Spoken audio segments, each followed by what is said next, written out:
Welcome back to Nothing at Midnight. I am your host today, Everything AV and Internet Pete, joined by my co-host Ricky. What's up? And last night was the championship game to March Madness. Ooh, rough one.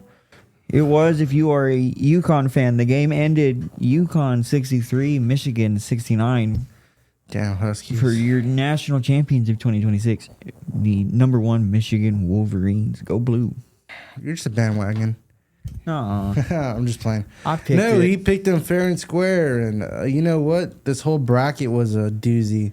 It really we was. both had Houston going back. And Houston didn't make it. Houston got demolished. I thought that Arizona would do something. Arizona didn't do nothing. Arizona shit the bed. Purdue didn't do anything either. Mm-mm. All the teams we picked to make it didn't fucking do nothing except for Michigan and UConn. They were the last team standing. And funny enough, I thought UConn was going to lose early, and so did you. We both had Michigan going for the other bracket, though, didn't we? We had Michigan going all the way. Where did I put this? They're underneath this one. We both had Michigan. I think we had making Michigan making it all the way. No, you had Alabama. You had Michigan losing to Alabama. Oh, yeah, that's right. I had Alabama going all the way. So did Mac. I had Michigan going all the way, but you had Duke beating UConn in the Elite Eight. I thought they would. I had UConn beating Duke. And then, of course, we both got Houston wrong because Houston didn't make it. I got Michigan over Iowa State, but Iowa State didn't make it. It was Tennessee. Yep. And then you had Arizona, who made it. But I lost with Purdue. Yeah, this whole bracket's been a shit show. It kind of has, because then... Gotta say, it was quite nice to keep us on our toes. It was. Overall, you went 8-7 on terms of picks. You? With because you got a few games. You got 7 games wrong. One of them being the championship, with 8 of them being right, all the way up to the final 2. What's your record? I went 9-6 because I got the last 3 games: UConn, Michigan, and then Michigan. Mac? 5-10 with Jesus. UConn, Michigan, and then he lost with UConn. He still didn't top my last year record. Fucking Nope. 2 games out of the whole bracket. It's insane. Anyways. And his whole bracket went to hell because he didn't pick Arizona or Michigan. He didn't even have Purdue. He didn't have Iowa State. He had Iowa State over Tennessee. He had Alabama over Michigan, Texas over Purdue, and Arkansas over Arizona. What a shit show, dude. And then he had Houston on our end, and that was the one that messed him up because then he had Iowa on top. And the immortal words of Zane. He's cooked. He's cooked, brother. He's cooked, brother. Send him to Dagestan for 2 or 3 years and forget. So, I want to quickly touch up on some of the game. Yeah, let's go. For the biggest thing I want to touch up on are those fucking 3-pointers. You know, the game's been changing quite a bit, and I think they they need to go back to post play. I don't know. It was a 40-minute game, and for the first 24 minutes, I believe it was, Michigan went 0 for 8 on 3-pointers. Damn. That whole first half, they went for 8. They attempted 8 3-pointers in the first half, and they missed every single one. UConn went 9 for 33. That's even worse. Now, in terms of offense or defense, on offense, UConn dominated. That was hands down. That was a low scoring game. It really was. I've seen games at the college that have gone further in less time. It was low scoring, but it was honestly really good. It was a lot of back and forth. Like I said, offensively, it was all UConn. 22 offensive rebounds, 24 defensive rebounds. Defensively, it was all Michigan. They had 12 offensive rebounds, but they had 27 defensive rebounds. Damn. They also had 6 steals and 6 blocks to UConn's 4 steals and 2 blocks. Otherwise, though, UConn's biggest downside was their fouls. What happened? What was the game changer there? The game was pretty close. It was a 7-point game, wasn't it? It was never more than maybe 10, 11 points. That whole game. In terms of scoring, Michigan, if they were pretty much right there inside the paint underneath the basket, they dominated. Outside of that, it was all UConn. UConn controlled the time really well. They'd get to they'd have the ball and they'd wait till maybe the last 10 seconds. Everything would switch. They'd speed around and then they would score and they would go back the other way. If UConn controlled the pace and had the boards handled, how did they lose? Their fouls. 22 fouls the whole game. Compared to 13 for Michigan, along with 11 turnovers for UConn and 10 for Michigan. it's a little less than half on the foul side, but that's a lot of turnovers for both sides. It's a college game. There shouldn't be that many turnovers. Or fouls. But at the same time, Damari Jr. fouled out in the second half. That's their... He was one of their starters for UConn. what was his production in the first half? Doesn't exactly say, but he scored 20 points total. He, of course, lost 2 points after being fouled out. He went 1 for 4 on his field goal shots and 0-1 in three-pointers, 2 rebounds, 2 assists, and then he had 5 personal fouls, of course, which is where he got shut out. But their forward and their guard, Brandon Mullins, were probably their two most outstanding players, scoring 39 points and 36 respectively. They carried a lot for UConn, but I don't know. The biggest thing that I can say, they didn't have Elliot Cadeau. Michigan had Elliot Cadeau, and oh shit! Oh, that was your minutes. My bad. 39 minutes for Kittervan, and then 36 for Mullins. 17 and 11 points between the two of them. But Elliot Cadeau for Michigan, 29 minutes played. He scored 19 points, and he scored one of Michigan's 2 3-pointers. It sounds like the guy that fouled out cost them the game. Pretty much. He was their starting guard. He was their anchor. Jesus. It was him and Mullins were the guards. Pissed right now. He has to be pissed considering he just cost them the game. If it was, 63-71? 63-69. 63-69? It was a 6-point game. Yeah, he cost them the game. He's pissed. Yeah. I wouldn't even blame the team if they got pissed at him because they had total control of the boards and the offensive pace. They should have won. By all circumstances, they should have won that game had he stayed in. Yeah. No, they should have, but again, defensively, it was just not there for them. They couldn't stop. They couldn't stop Michigan when Michigan had the ball. What screwed Michigan was their missed shots, but even then, if they weren't missing their shots, they were making them almost every time because UConn couldn't do anything against it. Even for Michigan, their star player, supposedly, Lindenborg, who played almost the whole game, 36 minutes, he was injured, and even he still did better than most of the UConn team. He was injured. He put up 13 points. He did better than 3 players on Michigan in total. Damari Jr., Ball, and Mullins, which Mullins being the dude who gave them that game winner against Duke. He did better than both of them, and he was injured. I don't know what else to say. It was defensively, it was all Michigan. 21 for 55 on field goals to UConn's 21 for 68. Very bad in terms of 3-pointers for Michigan, but defensively they ran it on UConn. Michigan had an average of 6 blocks throughout the whole tournament and 6 steals, and in this game itself they had 6 steals and 6 blocks. They severely dominated UConn pretty much defensively.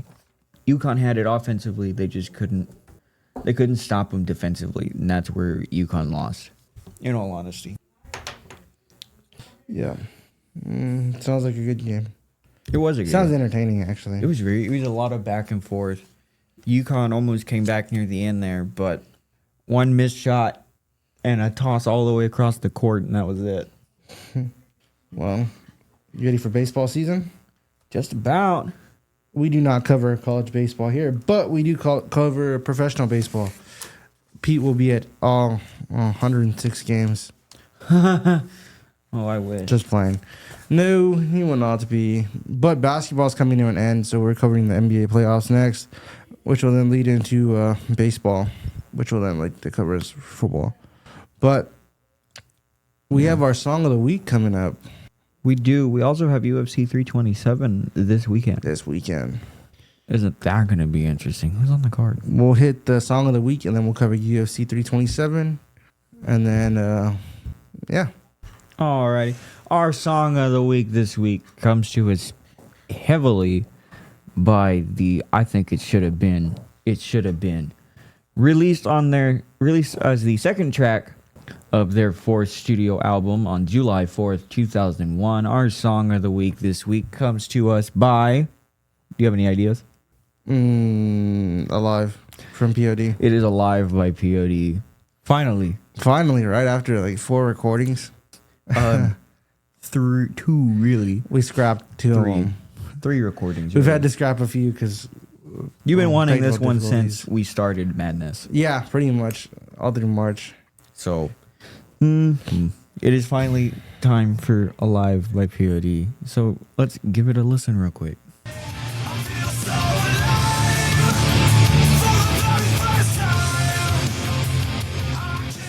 Yeah, just makes me want to grow my hair out and get Do a headbang. some dreads. You've never seen the lead singer for Alive, have you? For POD? I have. He's got dreads. Really? Start headbanging like that. That's right, he does. Looks kind of gross, dude. I don't know. Bob Marley pulled it off, but this guy didn't. Here we go. I have the card now. Ooh, you're going to have to help me say quite a bit of these names. Okay, who's the main event? We can go with the undercard first if you want. You want to do early prelims upwards or just do the main card? The main card is fine. All right. Cub Swanson versus Nate Landwehr for the featherweight bout. That's going to start us out.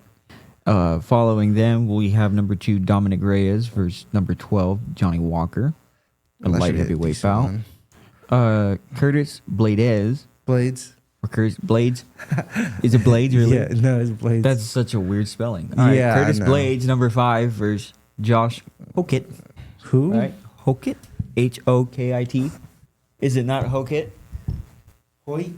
What is it? Hoyt. Hoyt. Yeah, the case silent. Oh, okay. Paulo Costa versus Number 6. Mirzakanov versus Paulo Costa, number 14, light heavyweight bout. And then the main event Yuri Prochazka will be Yuri Prochazka versus Carlos Uberg. It will be a light heavyweight title bout. All right.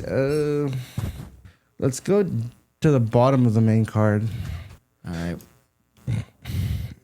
All right, who's the first one? Swanson versus Landwehr.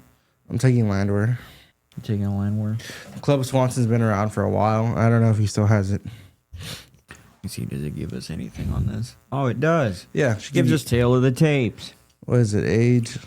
Matchup status in terms of, it doesn't give age, but record 34-14 for Club Swanson. Cub Swanson, 18-7 for Landwehr. Last fight, Swanson won, Landwehr lost. Both of them are from the United States. A 1-inch height advantage to Landwehr. They both weigh the same at 146 pounds. A 2-inch reach advantage for Landwehr, and then a 1-inch leg reach advantage for Landwehr. Let me see. No odds yet. You don't need odds. We'll just pick blindly. I want to go with Swanson then. You go with Swanson? Yeah, I'll go with Swanson. Keep it interesting. Okay. Next, Who's got reach advantage? Landwehr Landwehr. by 2 inches. He has a 2-inch reach advantage and then a 1-inch leg reach advantage. Oh, we'll see what happens. Reyes versus Walker. I'll take Dominic Reyes. Dominic Reyes is 15-5. His last fight was a loss. He is 6'4", 206 pounds with a 77-inch reach and a 43.5-inch leg reach. Walker is 22-9 with 1 no contest. He won his last fight. He is 6'6", 206 pounds, an 82-inch reach, and a 44.5-inch leg reach. I'm still going to take Dominic. Yeah, I'll take Dominic Reyes. I think I'm going to go Walker. I don't know, man. Johnny Walker's got one-hand power, so that's the only... I think Dominic Reyes is a better technique fighter. But Walker's got the one-punch power, and I'm like, In terms of grappling... that's the world's equalizer. In grappling, takedown accuracy, 60% goes to Walker to 28% Reyes. Takedown defense, Reyes has it at 82%, to Walker's 57, and then a submissive average of 0.29 per 15 minutes for Reyes and 0.83 per 15 minutes to Walker. Reyes is a stand-up fighter. Significant strikes, 5.39 landed per minute for Reyes. 54% of his significant strikes connect. He takes about 3.49 per minute and has a 49% defense to Walker's 45% defense, 3.09 absorbed per minute, 55% landing percentage, and 4.06 landed per minute. Yeah, sounds good. All right. Next up is Blades versus Hoyt. Hoyt. I'm taking Curtis Blades. Dude's a badass. He has to be with his name Blades. I'm probably going to join you on that. All right, we'll see what happens there. Let me see. I want to see the tail of the tape real quick.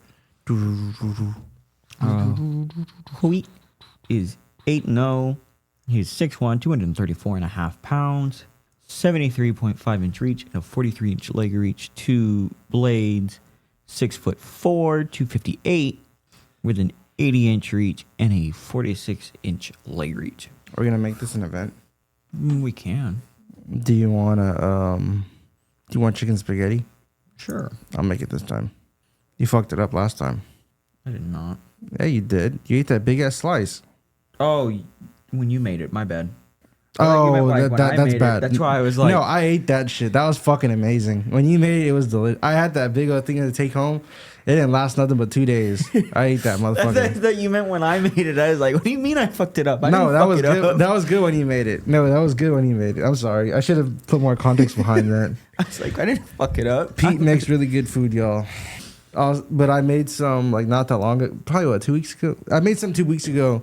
Pete and I hung out with one of our other friends, and Pete ate this like huge fucking plate of it and knocked out on the couch while we were watching Sopranos. Yeah. It was good. All right.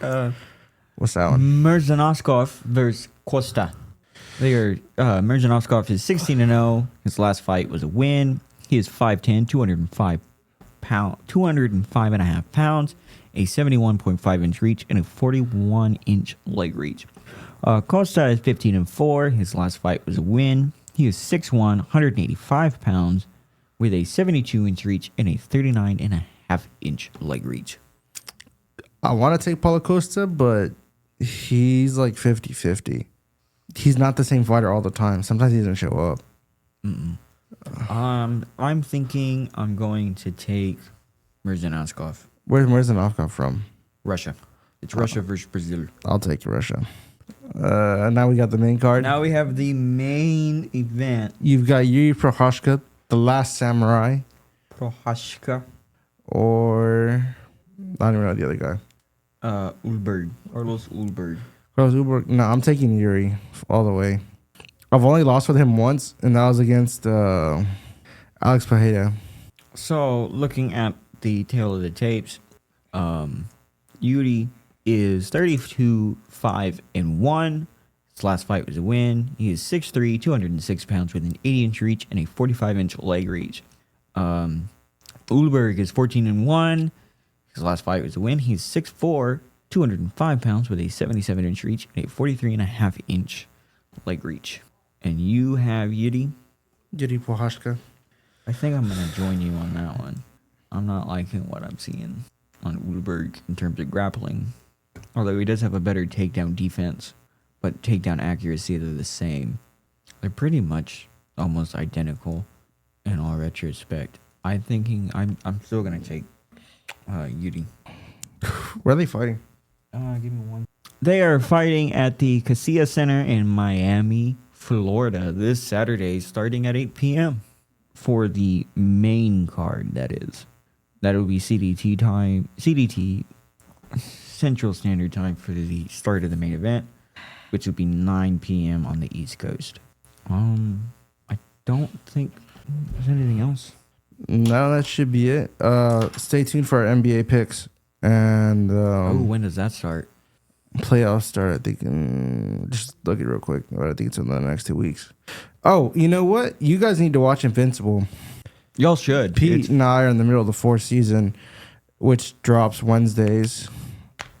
And I got to tell you, it ramps up really well. I got Gabby on this series, and she's not someone that likes violence or blood, but she's hooked on it. She's in the middle. She's at the end of the second season right now. It's a crazy series, man. I'm thinking we're gonna release maybe a series retrospect when we're done. Yeah. Like at the end of the series in like 2 weeks, 3 weeks. On the 22nd. Also, The Boys drops tomorrow. Amazon sponsor us, please. I'm a huge fan of y'all's shows, including Reacher. But yeah, for real, y'all need to check out Invincible though. Invincible's crazy. Okay. NBA playoffs are set to begin on April 18th, following the SoFi play-in tournament from April 14th to 17th. That's next week. The finals are scheduled to start on June 3rd. Also next week, if you feel like doing it this year, is WrestleMania. We'll talk about that in post-production. Alrighty. But as far as today's episode, do you got anything else, Pete? No, I do not. Well, alrighty. This is Nothing at Midnight signing off. Good night. Good night.